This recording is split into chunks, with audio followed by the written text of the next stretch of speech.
If you're watching this video, I either sent you the link or you just happen to get lost on YouTube. So get comfy because I'm gonna break down a fan character in a fan story, and yeah, that's gonna show. That's gonna show how obscure this is and how meaningless it is. Oh God, I'm so lonely. Regardless, RK is the victim of the story, the convolution, and what happens when you give someone who's great at pitches the permission to do a full-on story. It doesn't go well. Warning.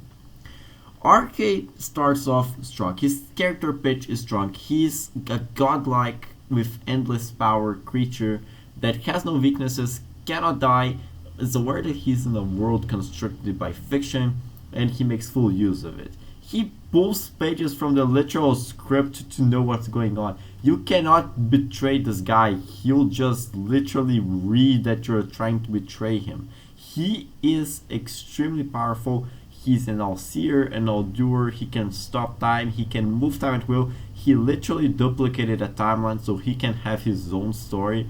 Yes, that's canon. Well, yes, I believe that was just an excuse to make something better. Yes, that's canon. The two stories with similar names coexist because of him. Thank the genius. That's honestly kind of smart. Confusing as fuck, I might add, but smart. Regardless, Arcade has suffered from a lot of crippling problems that arise both from creative writing issues, I guess. Yeah, we can call that writing issues, as both as just the nature of how he is, his character as a whole. So I'm gonna start by the easier ones to fix, which are the writing. Yes, I'm gonna criticize the writing again. I did that in my Surgeon's Rule video, which is the only one that precedes this one. Hey, curiosity time! Woohoo! Because that's the only one that precedes this video. And I did that. I questioned a bit of the decisions that were made along the way, along Surgeon's Will, like how they chose to end the chapter out of nowhere without any apparent reason or any real benefit to doing so, I guess. But what happens is that RK suffers from this a lot more than any simple odd cuts or odd description choices. He suffers because he's a meta character. His goals and ambitions need to exist within the world while also making sense that he knows what's going on in the real world. Because here's the thing, Arcade doesn't seem to care a lot about anything that happens. And I mean it because he doesn't show to have any strong moral compass or adversity. He shows to be unable to create any real balance. And while he does have his expressions, his sadness, his anger, etc., he seems to be very aware that this is a story, and he doesn't seem to care a lot about the safety of his peers. He quite literally sends one of his lackeys in suicidal missions because he knows that she won't die. The writers won't let him. Regardless, I feel like he suffers a bit from this. I feel like to make RK more compelling while also keeping this admittedly very good charm of him breaking the fourth wall left and right should give him meaning, a goal, something that is in the story and he has to work to get to, something he cannot just cheat himself out of. And that comes because here's the thing, I looked kind of say I wish to say I guessed this by myself, but in reality I asked the authors.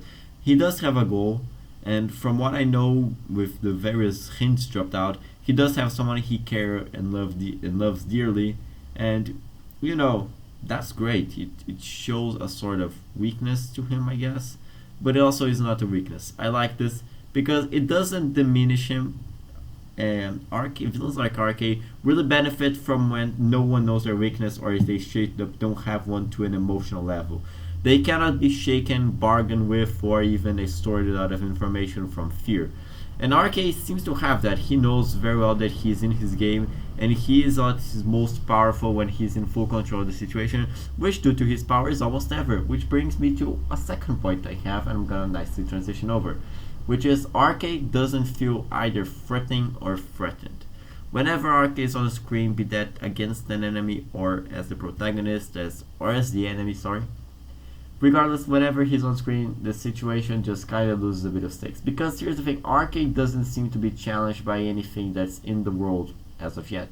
There are very few, I counted currently, there are only about two characters who can actually pose a threat to Arcade, at least to a level that delays him or hurts him. Those are Evervoid, a character which was probably discarded and we're never gonna see again, which is sad. I always love some decent godlike, meaningless villains. Regardless, yeah, Evervoid kind of out for the count. We're not gonna see her again. Sorry for like the 0.2 persons that liked her. And Champion, which is actually of his doing, which I like the idea of his very own worst enemy being something of his making. Cool concept, can definitely be explored. Regardless, he doesn't have any other real enemies. That's not to say that no one else hates him. A lot of people hate him, but no one else can actually pose a threat. He can shatter bullets, he seems to be perfectly mortal, he can literally lose his entire body, and his consciousness will still just find a way because he's a reality bender. He can just make himself a new body. So yeah, death is not really a threat for this guy. So then you say, well, what about a threat to those he's near? Maybe the stakes don't come from him himself dying or being threatened, but by those he loves. And here's the thing, Arcade doesn't either work a lot with others or he doesn't really care about the life of others. He's shown to be able to reanimate people at will without any repercussions apparently. Again, poor choice, but he does it less and less across time. So I'm gonna suppose that eventually they'll just forget about this power of his, which may suck, but ultimately I feel like it's for the better if they just kinda say, there's some consequences to it. Or he just doesn't want to do it, honestly. Just stop reviving characters. It draws back so much stuff. Regardless, he's not exactly very compassionate, and those he loves, cares, or is even teamed with don't seem to be in real danger either. His enemies seem to come after him and him alone. And that's really this disintegrating threat. The other thing is that, well, he's not threatening. Arcade makes a lot of jokes, and he's joked by the script, the authors, and by the narration. Literally, he has a beef with the authors, at least to a meta level. So the authors don't respect him, and in consequence, the reader is not supposed to. At least that's what it kind of passes by.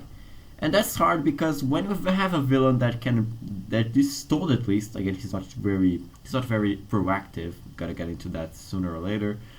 But when you have a villain that's supposedly told that he can obliterate the entire fucking multiverse with a single flick of his little fingers, that kind of shows when he's mocked by the script.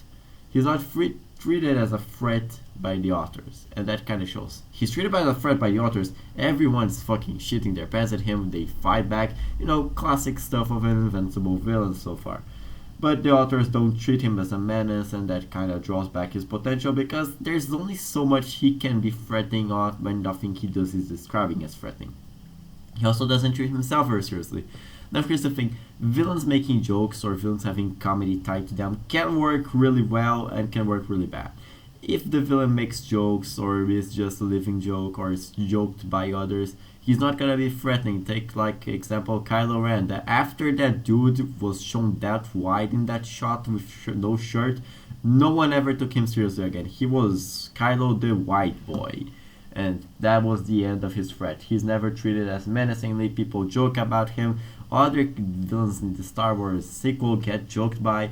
Everyone is a joke. There's no serious threat, and Arcade suffers from this problem, though not as irreversible of a degree as the Skywalker stuff.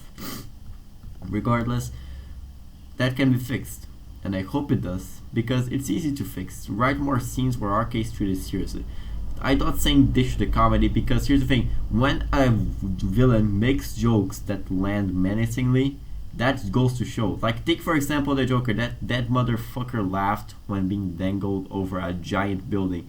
That just shows that he doesn't care about dying. He's gonna do his day. He's gonna just be a fucking maniac, and that shows. Villains making jokes or have a sense of humor, being witty, just shows that they are an absolute best when they're in control. And Arcade can benefit from that. I definitively see him making jokes when he's holding a gun to the protagonist's head, and he can do that. He has both the power, the wit, and apparently the unlimited plot armor that any protagonist would want. Honestly, he revels in more favoritism from the authors than any other protagonist I've ever seen. Rey Skywalker would be obviously jealous of how much plot armor RK sometimes gets. And that comes in the nature of his power. He's literally got unlimited godlike powers, which works well into his specific meta character vibe. He's not omniscient, by I add that. He only knows as much as is written in the script, and of course, as the authors, they want to keep stuff hidden from the very script, so he can just pull a gotcha out of nowhere. He is not also very clever as per se. His perception is only so much. He cannot literally have eyes on his back, so he's gonna have to kind of go by the script or go by his own intuition, which can leave a lot of weaknesses and a lot of points where his plans fail, and he has to mend them with his powers, which again, he's a meta character, so we can excuse some obvious loopholes there. Regardless, make more scenes with him being threatening. His jokes can benefit a lot. He has the power, the wits, etc. to get to that point, but if you keep making jokes about him or about his jokes, he's not going to get treated seriously. His jokes should add to the tension and to the absolute menace he represents, as he's clearly not shown to have any sort of consideration for the consequences of his actions that do not benefit him.